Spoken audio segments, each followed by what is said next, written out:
listeners, today I'm speaking to Sarah Lang, Project Director of Infrastructure New Zealand. Now, infrastructure is vital to any nation because it enables the economy to flourish. And the infrastructure industry keeps New Zealand running through water, power and roads. And it's really a booming sector, forecast to require over 40,000 more people in the next 5 years. It's also been reported there's an increase in women joining the sector through complementary and related disciplines such as law, planning, architecture and project management. So I'm really keen to find out more about this sector and about the work that's going on to really transform it. Welcome, Sarah. Thank you, Sue. It's a pleasure to join you and your listeners today. Now, I know that you are the founder of the Women's Infrastructure Network. So tell us about what prompted you to launch that network back in 2016. Well, look, thank you very much, Sue. Infrastructure New Zealand is the thought leadership network or peak body or association for the infrastructure sector in New Zealand. And every year we lead an international delegation going to look at different countries and learn from them about how they plan, fund and deliver infrastructure. In 2015, we took a delegation of Canada. And while we were in Canada, we met with a raft of different infrastructure leaders, CEOs, both public and private. And we also attended a large infrastructure conference in Toronto. And I looked around the room and thought to me, goodness, this looked very different to the infrastructure sector in New Zealand, which is very male. Anyway, I got talking with some of the delegates at the conference and particularly some of the women delegates. And I thought their room looked about 30% women, which was quite different to the New Zealand scenario. I got chatting with them and they said, well, Sarah, why don't you come and join us at the WIN breakfast? And I said, what's the WIN breakfast? And they said, the Women's Infrastructure Network. It's a global network. Don't you have one in New Zealand? And I said, no, I've never heard of it. I went along to the breakfast and it was a lovely gathering of women from right across the infrastructure sector in Canada, from public sector, private sector agencies, banking, construction, finance, engineering, the whole gambit. And I thought, wow, what a great concept. So I came back to New Zealand and I tested the concept with a number of people down here and they thought it was a great idea. So the first thing we did was hold a virtual lunch, both in Auckland and Wellington. So we held real lunches in Auckland, Wellington. And then we hosted a virtual lunch with the Canadian WIN ladies in Vancouver, Calgary and Toronto and talked about how they'd set up their WIN network and their various chapters. So here we are, fast forward 3 years later, we now have 7 chapters in New Zealand and 2,000 members nationwide. We launched the WIN network at Building Nations, which is New Zealand's largest infrastructure conference, and it has grown like topsies since then. The 3 aims of the network are to increase the visibility of women working in the infrastructure sector, to increase the number of women leaders in the sector, and to support those women who are there. So it's been an incredibly successful network. I think timing was right. A lot of things aligned in New Zealand at the time with a new woman Prime Minister, the Me Too campaign, and certainly really looking at diversity and inclusion and how infrastructure needs to be an industry of choice and how we make sure it's attractive to everybody and open to people from different persuasions, different genders, different ethnicities. So it's been an amazing journey. It's been very well supported by the industry and it's starting to create long-term change for the sector, I think. Well, it's interesting that you say that, Sarah, and it's fantastic you've had such a success with the network so far. Because I was reading that there was recently a survey by Infrastructure New Zealand, which was highlighting a couple of issues that are really important to the success of the sector, such as partnership and collaboration, particularly between the local government, central government, private providers, and so on. And the top performers, particularly in the procurement sector, are more outcome focused and they treat suppliers and contractors as partners.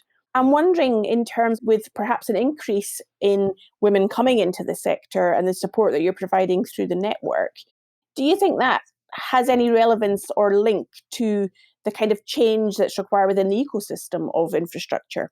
Do you know what, Sue? I really think it does.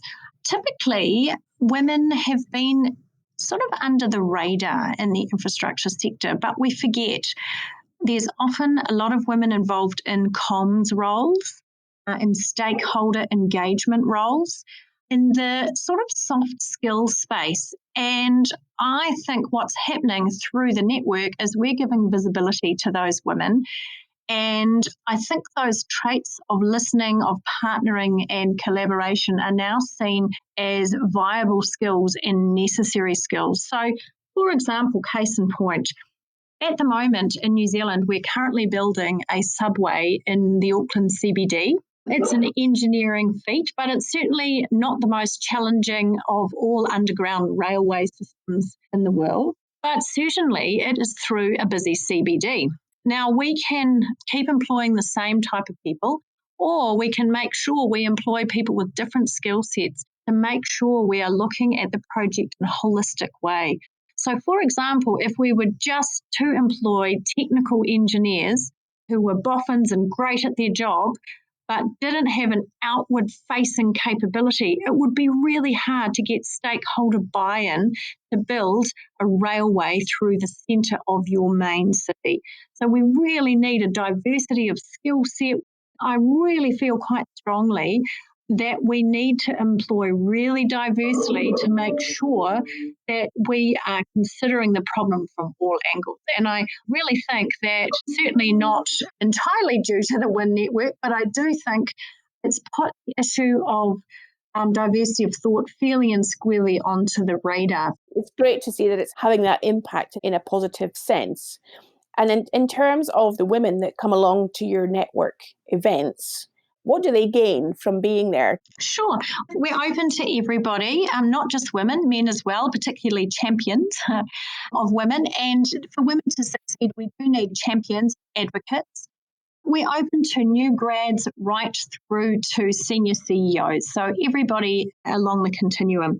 For some of those senior people, it's around visibility, it's around sharing their journey, around tips and success stories. For the new grads and interns, it's around role models, it's around creating networks, it's around sharing problems and solutions, it's also around looking at future avenues for job opportunities, and it's around increasing your knowledge of the wider infrastructure landscape. So we get people coming to a range of different events that we run. So we run site visits, we run thought leadership events, we run casual networking events. I think one of our chapters in Queenstown ran a skiing event early one morning. You name it. We have had a raft of different things. And if it's building your confidence in who you are, if it's building your network to discuss and find solutions for any problems you might have, it's an open and friendly environment where you can just be yourself. A lot happening by the sounds of it. Yeah, look, it's fantastic. We've got actually coming up a tour of the Clyde Dam, which is one of the largest dams in the South Island coming up. We've had the Prime Minister speak at one of our breakfasts. You name it, we've got things happening all around the country. As the network continues to flourish into the future, Sarah, I'm wondering, do you see, obviously you're saying that men are welcome to attend the events and so on. Do you see that ideally the future is an integrated leaders network, regardless of gender, and it's about people, male and female, of all backgrounds, coming together to learn? Or do you think there's still a place for women individually to have something that's just more focused on their needs? It's a very good question, Sue. It's something we think about really frequently. So, parallel to our WIN network, our Women's Infrastructure Network, is our ET, Emerging Talent Young Leaders Network, for young leaders under the age of 35.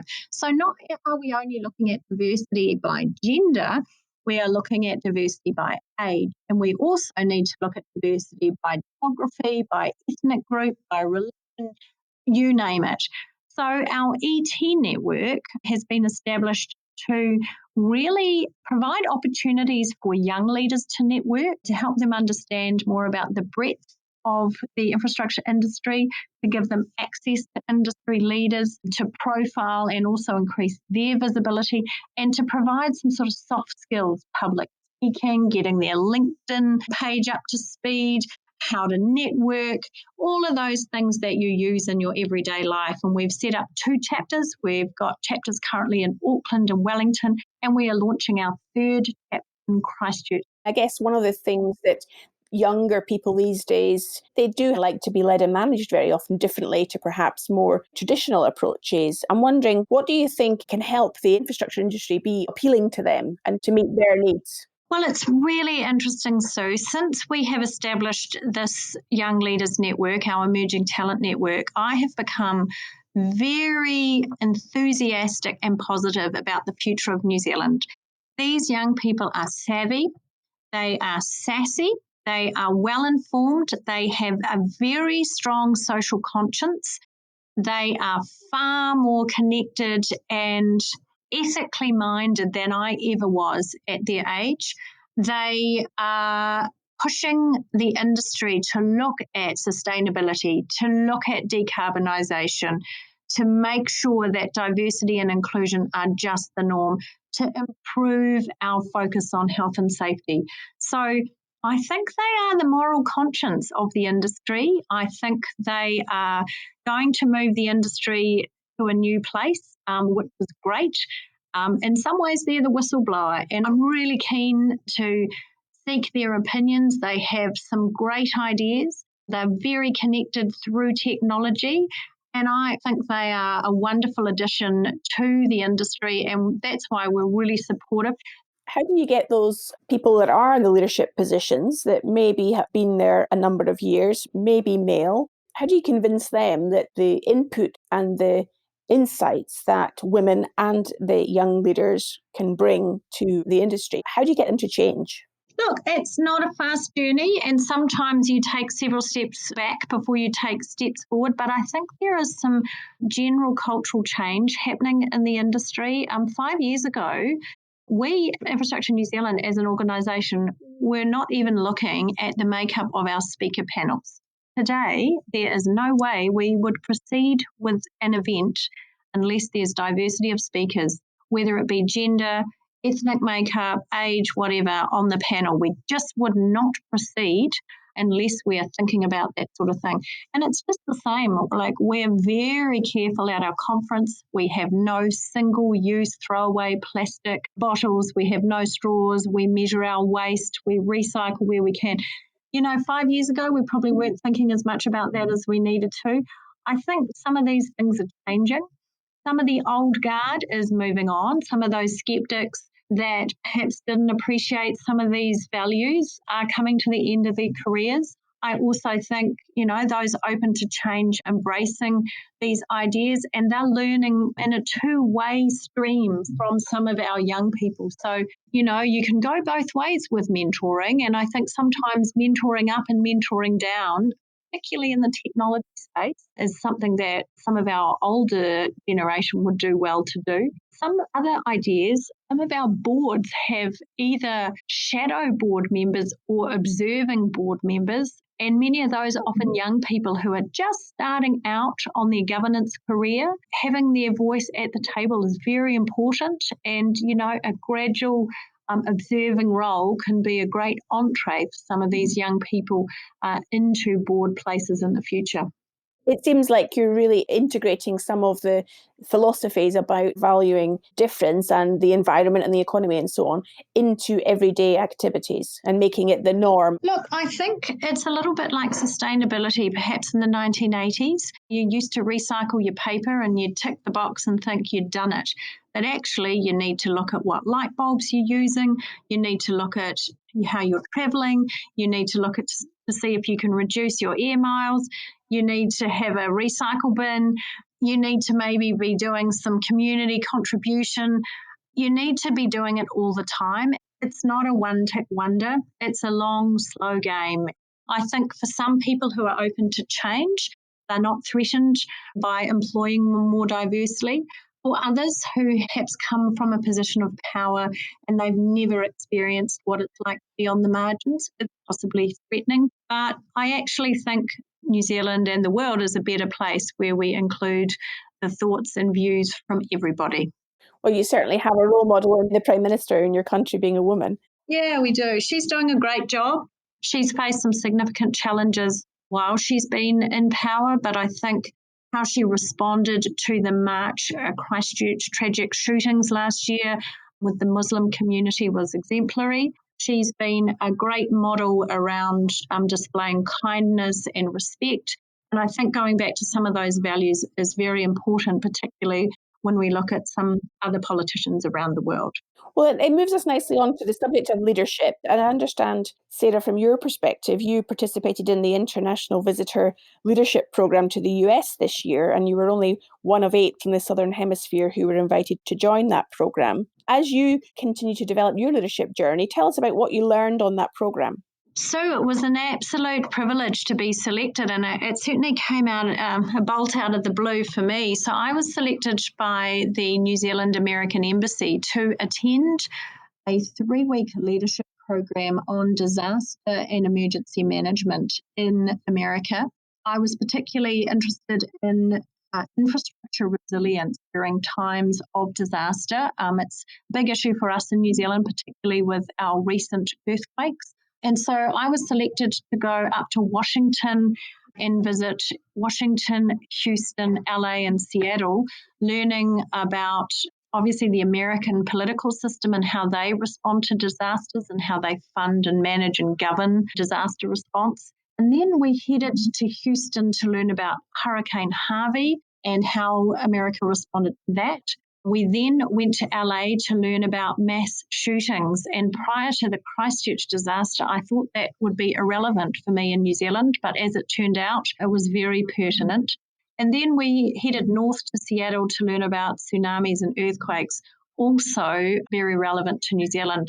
I was really fortunate to attend this leadership program with a number of others from the South Pacific, colleagues from Fiji, Sri Lanka, Pakistan and Malaysia joined me on this leadership trip. And it was fantastic because we had a sort of two-way synthesis learning. We obviously learned about the American system. And what we learned there was that the private sector and the philanthropic sectors have a very large role to play in disaster management and relief in America, certainly considerably more so than in New Zealand and many of the Commonwealth countries who were on the program with me, where in those countries the government steps in and really takes a civil defence approach. What I also learned is how these other countries manage disasters and some of their responses and technology that they're using. So it was a great opportunity to share success stories and share different systems and also together to analyse and understand how the American system, parts of it may be really beneficial to us. From a leadership perspective, for me to be selected from New Zealand to take part in this was both a surprise and an honour. But I suppose also it was a really valid message that one person can make a difference, and who would have thought that the WIN network or the Emerging Talent Network or some of the other things I've done over the years would have ended up where they have. Perhaps timing was right for some of these initiatives. People have come on board and supported me. I have a fantastic WIN advisory board and a number of voluntary chairs around the country who've contributed to that success. So it certainly hasn't happened alone. But I also think everybody thinks maybe they're insignificant or they can't make a difference, but I think everybody can make a difference. And you have to look back and see where you've come from. This was a small idea that happened over a lunch, which has turned into 2,000 people, 7 chapters, a nomination for New Zealander of the Year, and a winning of several other awards. So, who would have thought? Well, it certainly sounds like you've been making an impact and continuing on with your learning in that leadership programme.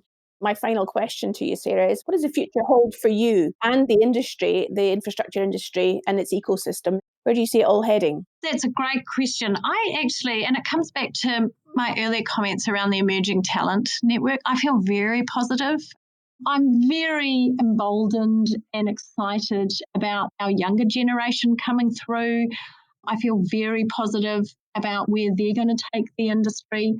So I have no fears there. For me, I'm very staunch about only working in areas where I can make a difference and leaving a positive legacy. And so I think the infrastructure sector is a great way to do that. Infrastructure is not just concrete and bridges. Actually, infrastructure is built to improve the well-being of our people. And I'm very passionate about that. I'm very passionate about making sure everybody can be part of that journey. So how we engage with our marginalised communities is a big focus for me. I think we've got a long way to go. I think some of the work that Infrastructure New Zealand is doing is making a positive difference, particularly in our policy and advocacy space. But I also think our leadership has made it a more inclusive industry for many more people. So to get to the bigger vision of improving the well-being in society, is a step on that route is about improving the quality of the leadership within the sector. I absolutely think it is. And I think this government is very much about well-being. I think for us to ensure that infrastructure is delivering the right things and not just random projects for the sake of them, we need to ask why we are building infrastructure and what outcome we're seeking. Is this the best way we can achieve that? I think we're asking those questions in a better way now. I think from some of our international delegations, learning about what other countries are doing, bringing some of those ideas back and tweaking them for the New Zealand environment is also a way that Infrastructure New Zealand can contribute to the wider debate in this space.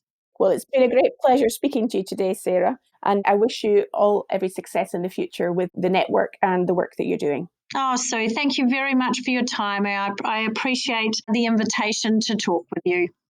I hope you enjoyed hearing from Sarah Lang about how the infrastructure sector in New Zealand is changing to better represent the community it serves. Sarah's experience reminded me of the Dalai Lama quote, "If you think you are too small to make a difference, try sleeping with a mosquito." I wonder what it caused you to reflect on. If you enjoyed this podcast, please take a moment to leave us a review on Apple Podcasts or whatever platform you're using, and tell your friends about us so we can continue to reach more listeners. That's all for me this week, Sue Stockdale. Next week, I will be speaking to Virginia Goathouse about the work her organisation RUN is doing to support refugees in Hong Kong. I hope you will join us then.